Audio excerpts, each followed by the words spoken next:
Felipe Alou es de Jaina, nació el 12 de mayo del año 1935. Entró a las grandes ligas en el año 1958.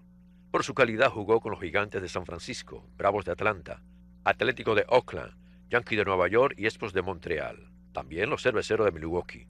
Fue coach de bateo y manager de la Liga Menor en Montreal. En 1992 fue manager de los Expos de Montreal y en el 2003 de los Gigantes. Felipe es uno de los managers latinos con más partidos ganados en las grandes ligas.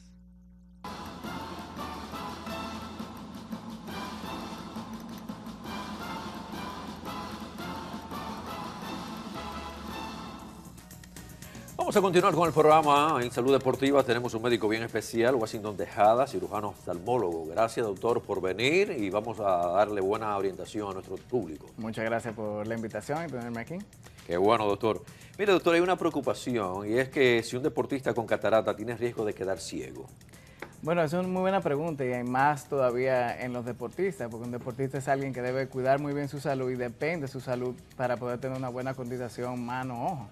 La cirugía de catarata la catarata es algo que le puede dar a cualquier persona, aunque se debe más por la edad, pero en un paciente joven, que sería un paciente deportista, es alguien que se debe preocupar no tanto por quedar ciego después de la cirugía de catarata, sino porque tiene una condición que le está limitando su función como deportista. Entonces es un paciente en el cual hay que recuperar pronto sus funciones visuales para que él pueda nuevamente poder incorporarse al deporte y poder hacer sus actividades sin ningún problema. Cuando está comenzando la catarata, ¿cómo se manifiesta en la visión? Mira, va a depender mucho del tipo de catarata que hay. Hay cataratas que pueden ser nucleares, hay cataratas que son corticales, hay cataratas que son subcapsulares, posteriores, y cada uno va a dar ciertos síntomas. Principalmente el primer síntoma es una disminución de la agudeza visual, pero hay tipos de catarata como las corticales, las subcapsulares, que el paciente va a presentar más una especie de glare y va a presentar ciertas molestias, por ejemplo, en nocturnas al manejar y ese tipo de cosas. Así que si el paciente empieza a notar disminución en el contraste, en los colores o disminución visual de per se, es algo que debe chequearse para ver si esa es una causa de eso. Y en el caso ya de la cirugía, ¿qué tan complicado o simple puede ser?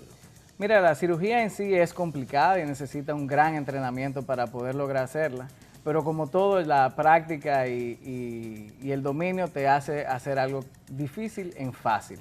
La cirugía actualmente se está haciendo con facomulsificación, en algunos casos incluso asistida por láser, y ya se ha convertido en una cirugía que en 15 minutos podemos hacer una cirugía de catarata sin ningún tipo de complicación.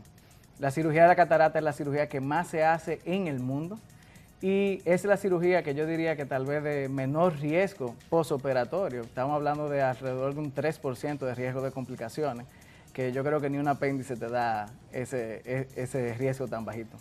Pero por el número de casos que se dan, significa también que es igual el número de pacientes que están sufriendo, de gente que está sufriendo de catarata. Sí, bueno, mundialmente la catarata, estamos hablando de alrededor de un 51% de la causa de ceguera en el mundo es debido a catarata, o sea que algo muy común. Y en países subdesarrollados como el nuestro, todavía algo de ponerle más interés, ya que se reporta que alrededor de 54 millones de discapacidad se debe a catarata, de 54 millones de pacientes con discapacidad visual, pero de esos 54 millones, 53 millones vienen de países subdesarrollados. Ay, Dios mío.